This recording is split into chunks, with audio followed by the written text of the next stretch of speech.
One of the complaints that I'm hearing more and more recently with regard to video games, often under the auspices of a feminist analysis and critique of the game, is that clothing and specifically armour sets for female characters are sexualised, and a whole subset of arguments go along with that. And it's one particular argument that I want to talk about in this video, which is this idea that it shatters the sense of realism, that these armour sets are unrealistic. And you can understand the complaint, I think. There you are, fighting away, firing magical ice lances from your wrist, or perhaps conjuring a demon to fight on your behalf, and your sense of realism is shattered because perhaps there is an insufficient amount of leather or steel in the neck region to provide the level of protection that you feel is commensurate with the level of armour that you're wearing.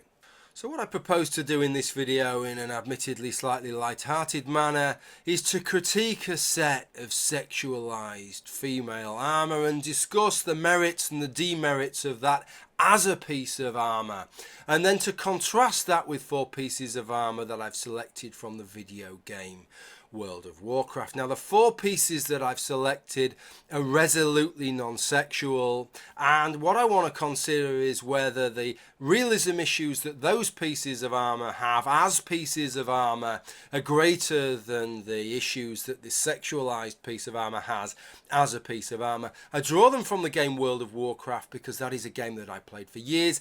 It is a game that tends to be very non-sexual in its approach. It tends not to have especially sexualized and revealing female armours, and I also recall, as somebody who browsed the forums of World of Warcraft for year after year after year, that there were very, very, very few complaints made about the realism levels of the armour. So let's be at it then. We're going to look at that female armour, and then we're going to have a look at these 4 pieces of armour from World of Warcraft, and then we can decide which are the pieces of armour that have the greatest issues with realism, and then perhaps then we can do a bit of hypothesis testing as a result of that. And the hypothesis that I want to put to the test is that nobody really gives a fuck about the realism level as a piece of armour unless sexualized female characters are involved. Okay, so let's have a look at the first piece of armour. So this is the first armour that we're going to consider then. This is the sexualized armour that we're going to consider. I think you probably could have worked that much out for yourself. And I chose this. This is from the game Skyrim, but it isn't an official suit of armour. This is from a modification that a player has made. And I choose this because I think it typifies the kinds of problems that people have, the realism issues that they claim to have with regard to these sexualized suits of armour. We can see as a suit of armour that probably the pros of this suit of armour is that it would be very, very light to wear. It'd be very, very manoeuvrable on the battlefield. It's not imposing any restrictions on the lady that's wearing it, but it does have some problems. Clearly there is some protection from the middle of the torso, some protection for the lower shoulders around the deltoids, for the neck region, and also the protection for one of the hips.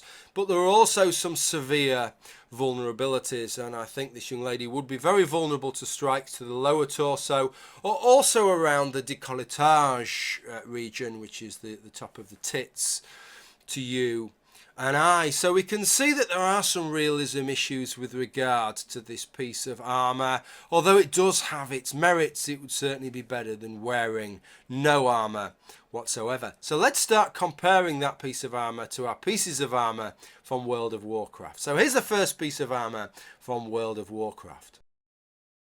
So what you're looking at here is a suit of Warcraft rogue armour, and rogues are characters in Warcraft lore that skulk around in the shadows and stab one another in the back, a little bit like the sort of gaming equivalent of YouTubers in many respects. And on the face of it, this is quite an interesting suit of armour. After all, for most of the body it provides really, but on the face of it, rather exceptional protection. Sure, the elbows are exposed, but presumably that is to provide a little bit more freedom in wielding one's weapons. Rogues are expected to melee attack with quite a high degree of speed, and so that flexibility would be quite important.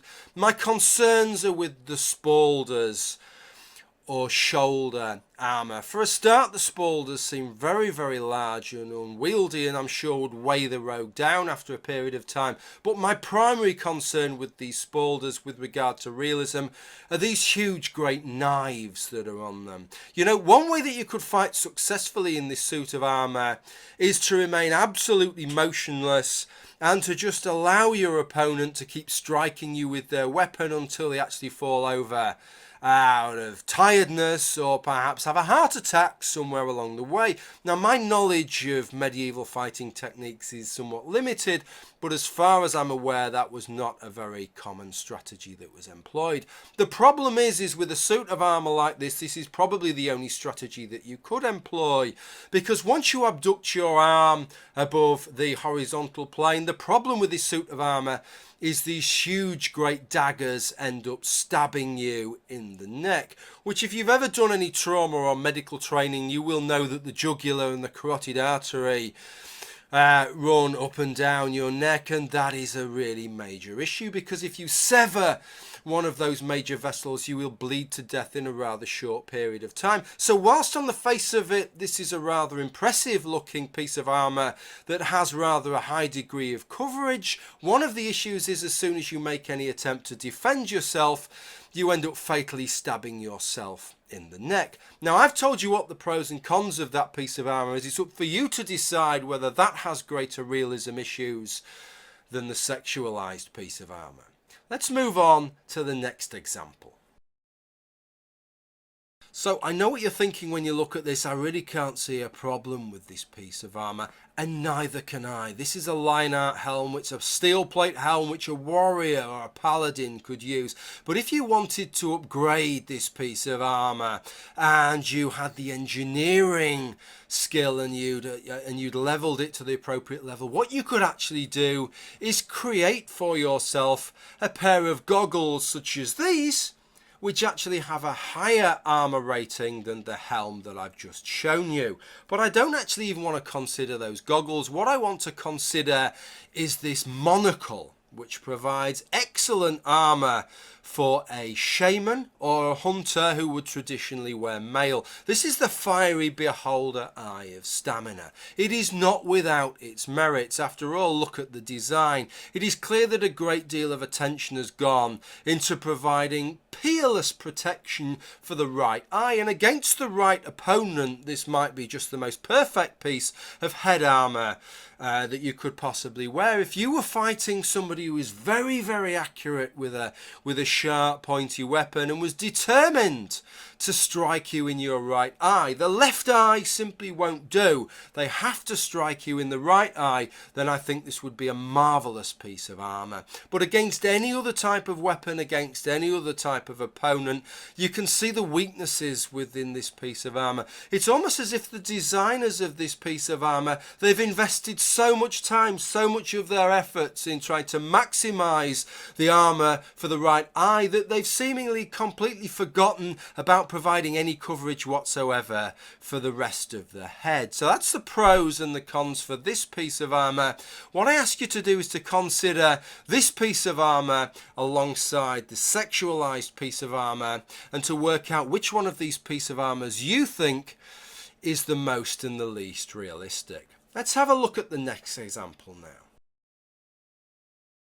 So another suit of armour, another suit of rogue armour that I want you to consider. Fortunately, I think the spikes are a bit further away on the spaulders in this suit of armour, so that we've got rid of the problem that we had with the other one. And most of the armour seems to be quite reasonable. But bear in mind what we're talking about here. We're talking about realism. We're talking about practicality as a suit of armour. And have a look at that fucking hood. Now, never mind the fact that you can't see a damn thing out of the hood. You're going into battle and fighting blind. The bigger problem is that you're never even going to make it onto the battlefield, because for some reason, presumably known only to the people who designed the hood, they decided to fill it with toxic green gases that are going to either asphyxiate you or poison you within about a minute or two of putting the hood on. Right, so that's the problem I have with this piece of armour. What I ask you to do again is to weigh this armour up against the sexualized armour and to decide for yourself which you regard as having the greatest issues with regard to realism. Let's move on to our last piece of armour. This is an absolute corker. So here it is, folks. This is a piece of shaman armour, and it comes with its weapons here, the claw and fist of molten fury. In its defence, it looks pretty fucking intimidating, doesn't it? I wouldn't want to attack anybody wearing a suit of armour like this, and I wouldn't want to get close enough to be struck with those fist weapons, I'm quite sure of that. But it is not without its drawbacks, and I have to say that its drawbacks are not something as a wearer that you would probably want to overlook. After all, look at those weapons of molten fury. There appears to be something red and dripping from them. I'm not sure whether it's molten metal or whether it's molten stone, whether it's magma. I want to show you something else, and I've got to give you a bit of a trigger warning in case you've ever observed anybody burnt to death or anything along those lines. I'm going to show you a picture of the guy's face. So here it is, and it appears that the guy is roasting to death, incinerated, the flesh rended from his bones within his own suit of armour. The only question I have is how he managed to get all the armour on before dying in the process, and that seems to be the biggest difference to me between the previous suit of armour, which killed you soon after you put it on, and this suit of armour, which is probably going to kill you whilst you're in the process of putting your leg plates on. So it seems to have a serious drawback there. So okay, so I'm going to ask you to do something for the very, very last time now. And that is to take the sexualized suit of armour on the one hand and consider the drawbacks and the realism issues of that, which it didn't provide perfect coverage for the lower torso and for part of the upper torso. There it provided limited coverage, and then compare it and say, is this armour any more realistic? A suit of armour that burns you alive and leaves you dying in absolute agony and torment before you've even managed to get all the pieces on. Where is the realism issues with regard to these two pieces of armour?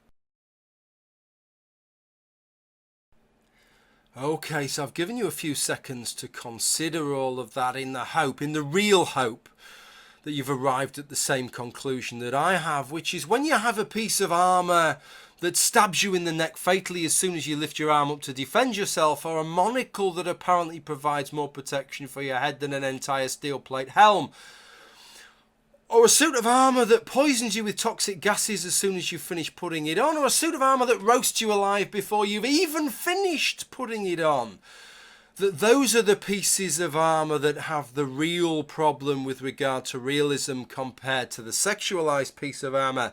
And yet if I show you those pieces of armour and then I see which is the armour that people are complaining about with regard to realism issues, it's the sexualized piece of armour. Yeah, that's the piece of armour that's the problem. While you're wearing your gloves that somehow manage to provide a buff to your stamina, whilst you're wearing a chest plate that somehow manages to add 15% to the strength of your fireball, the problem is, well, it's just not realistic, that piece of armour, because it doesn't provide quite enough protection around the top of the breasts. Nobody would wear a piece of armour like that. That's quite ludicrous. Listen, I think I need to be explicit as to what my issue is here and what my issue isn't. My issue is not having a problem. If you have a problem with sexualized clothing and armours for female characters, or you have a problem with sexualized clothing and armours for female characters and not for male characters, then that is absolutely fine by me, and that's not what I'm criticising you for. What I'm criticising you for is having that as a problem and dressing it up as something else in the same way as Christians often do. Those Christians who are against abortion,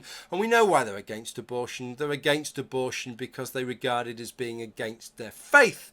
But what they do is they dress it up with secular sounding arguments that you know, and arguments that I know, that if they lost their faith, they'd drop those arguments like a stone. And I contend so it is with this issue, that realism is the issue.